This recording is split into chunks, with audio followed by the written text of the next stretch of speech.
It is time for the final word IPL weekly wrap, the bits that we paid attention to over the last week. Let us start, Adam, with Hardik Pandya and Rohit Sharma. This story has kind of taken me by surprise. I mean, it's been bubbling away for a little while, but the levels of ferocity to which it has risen is the surprising bit. You may not be up to date with it, so I'll catch you up. So, we all knew that Hardik Pandya went to Gujarat for a couple of seasons and came back to the Mumbai Indians, and there was some consternation about this and whether he should have moved clubs and all the rest of it.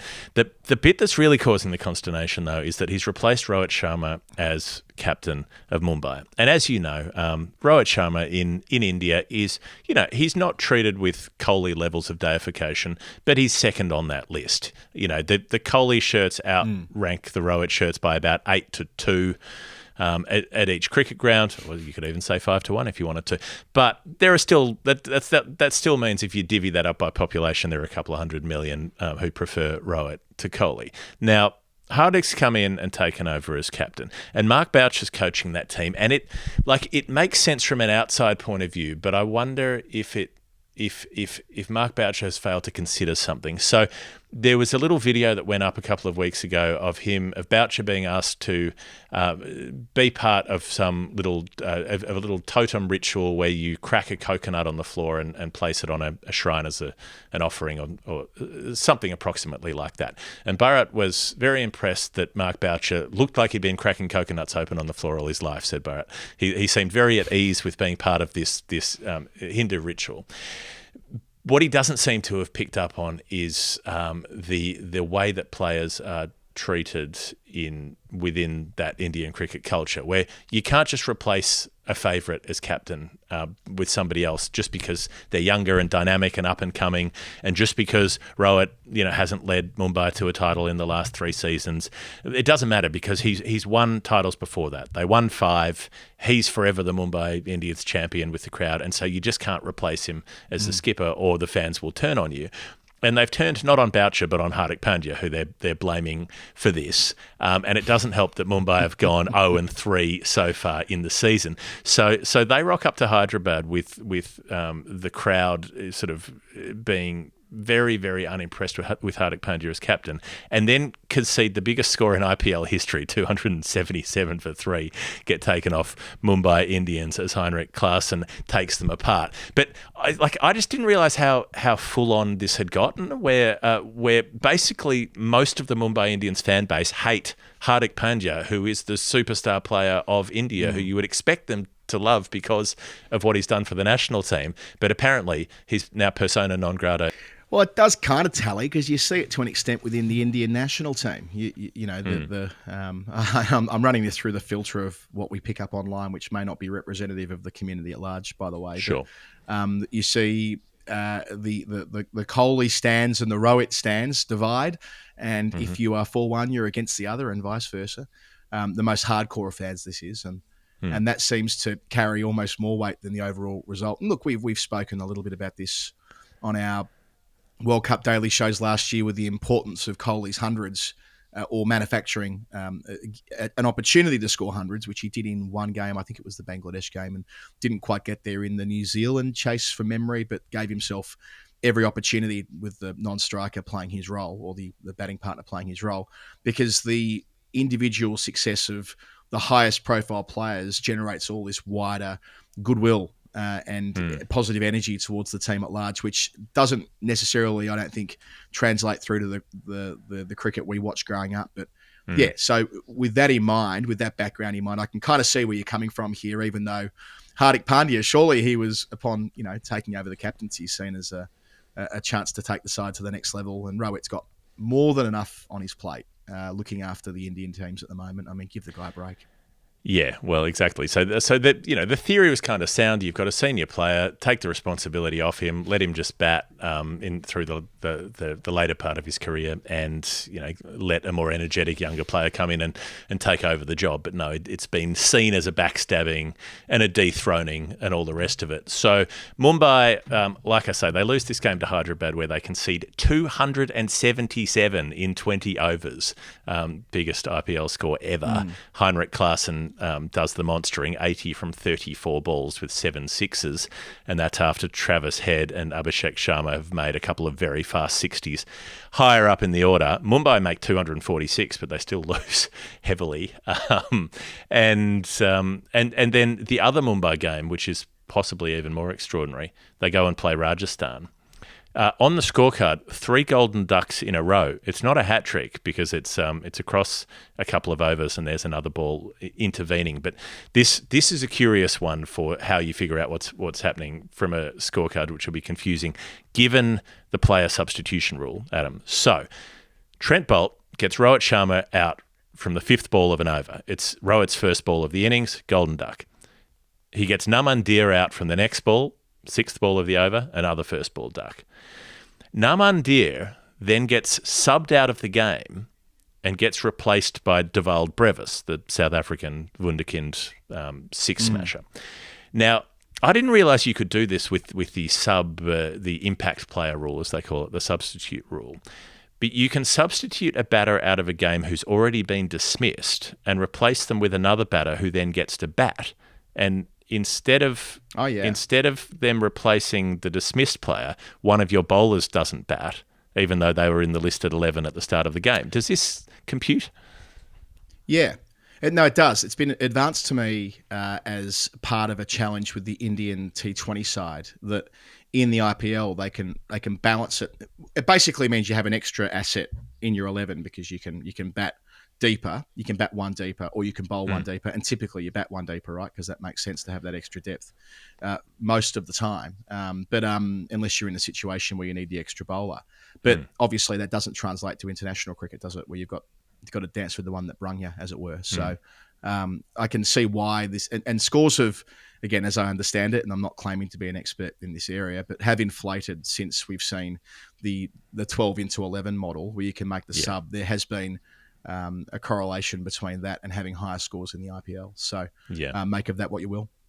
I suppose, it's just the way I would see it is if you could replace one player with another player if you were willing to trade off. If you've lost early wickets and you trade a bowling player for a batting player, then you weaken your bowling in the next innings, but you get an advantage with your batting.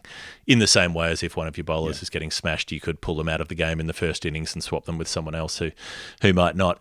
Anyway, the point is that one player is subbed out, another player is subbed in, who then in Boult's next over, after a single is scored, faces his first ball, and Devald Brevis is also out for a golden duck.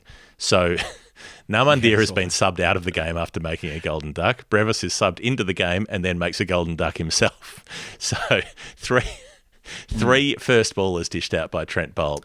Mumbai don't make a competitive score, obviously, with that start. Hardik top scores with 34, but that doesn't help him with the crowd because the small target is chased easily. So they're bottom of the table. They've lost 3-1-0. And it's not easy days for Hardik Pandya. Can I just say one more thing about the 12 into 11? And you might remember this from a couple of years ago, Jeff. So Ben Compton was on the cusp of making 1,000 first-class runs by the end of May, which is a really difficult thing to do. It's not happened since, I think, 1988 from memory. It's happened 15 times ever, right? And he played the New Zealand touring team, who played 12, which isn't unusual in a tour game, right? 9 times, right? It's not unusual to see a touring side want to use more than 11 players in a tour game. This was a county select 11 against the New Zealand touring team. And because 12 players were used, it didn't receive first-class designation, and Compton's century didn't count. Thus, he didn't pass 1,000 runs by the end of May.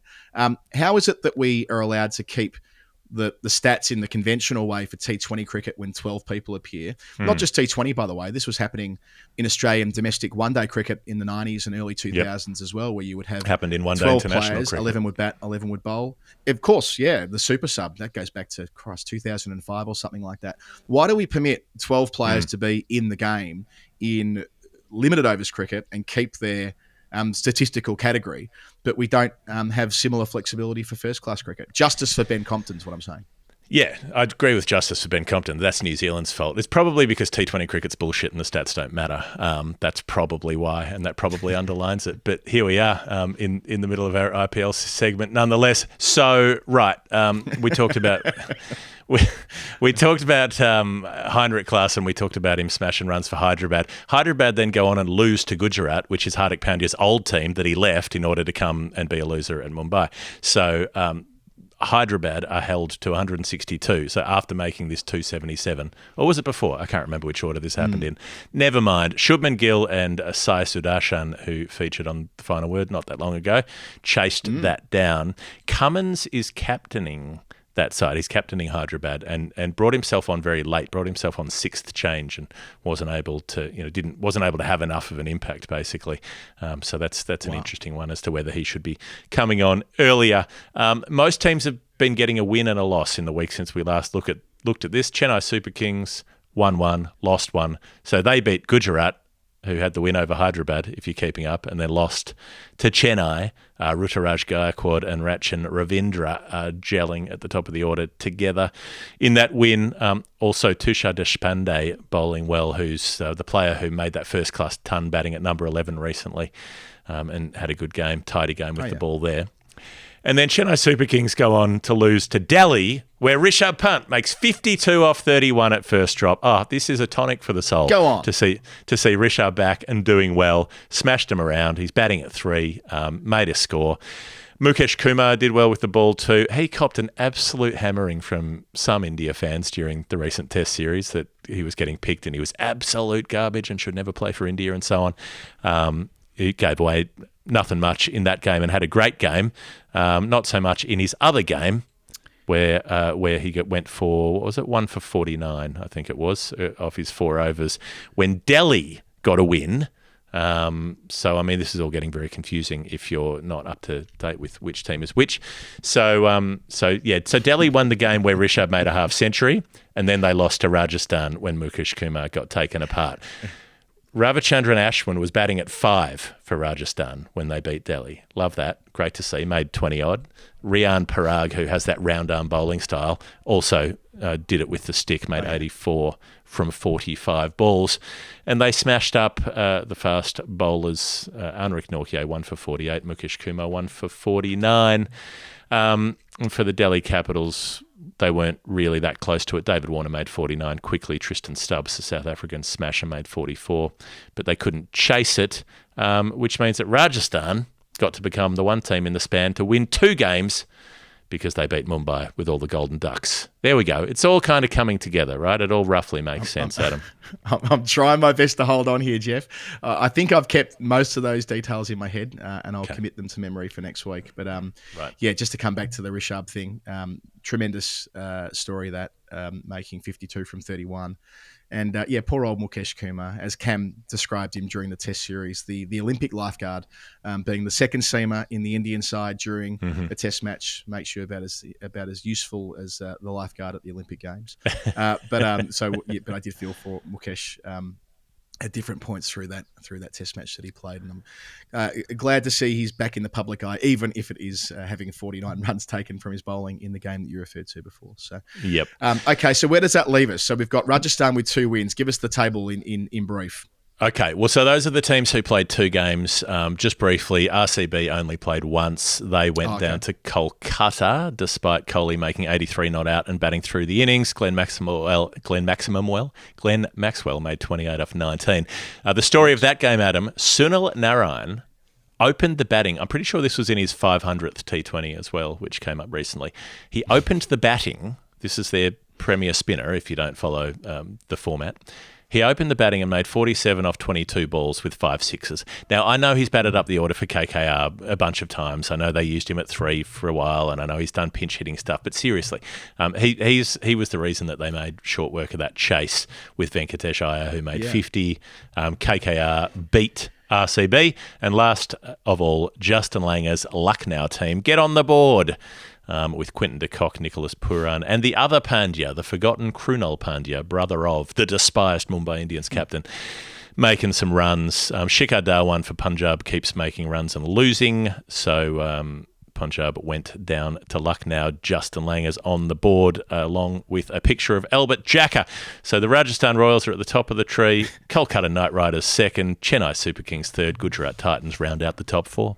Yeah, but Jackham, mate. Good to hear him on the show. Krunal Pandya, who made that 100 for India a few years ago, and Hardik Pandya was in tears with him on the boundary line. Beautiful memory watching that. Shame we hate them. Shame they're traitors who stabbed Rohit in the back, and they've got to be dumped out at sea. I did a few years of radio commentary on the IPL. We're going back a while here. It was probably 2016, 17 and 18, around that. It might have been 17, 18, 19. It's certainly a long time ago. And that was the season when Narine was opening. And like kind of from nowhere, his T20 record with the bat was dreadful. They saw something. They used him as a pinch hitting opener and it worked extremely well. So I like that they've gone full circle with him now. I don't know how old Narine is. He must be closer to 40 than he is 30. Getting a chance to live a little. And why not when you've had the sort of career he's had as a travelling Wilbury? Can we call him that? Is he, why not? Part of a supergroup? Probably not. Yeah. He might be in the travelling. No, those West Indies freelancers are a supergroup. Like that generation of West Indies cricketers who fucked off from international cricket because they were being mistreated and probably weren't being paid that well. If you put Kieran Pollard together, a couple of Bravos, Sunil Narine, throw Samuel Badri in there. Like pretty much anyone who is mentioned in the Champion song is a travelling Wilbury. Why not?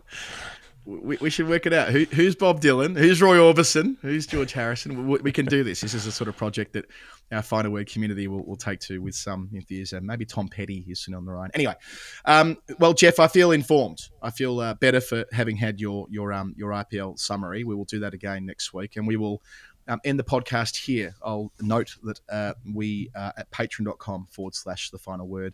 For anyone who wants to get on board, especially if you want to be part of our weekend history show, the more the merrier there. And this is the foundation at Patreon, which helps us make the show as often as we do. Mentioned before, I've got an interview coming up with an international player in the feed next, I'm pretty sure. An interesting player at that. Story time will be where it always is. There'll be an archive epi in there. There'll be another episode with an absolute superstar of the game that we've recorded, got in the can, and that'll drop early next week, and on it will go. County Championship begins this week for those who practice. Enjoy. And Jeff, I think that's just about everything. Peace be with you and also with you. It's the final word. Jeff Lemon, Adam Collins. See you next time.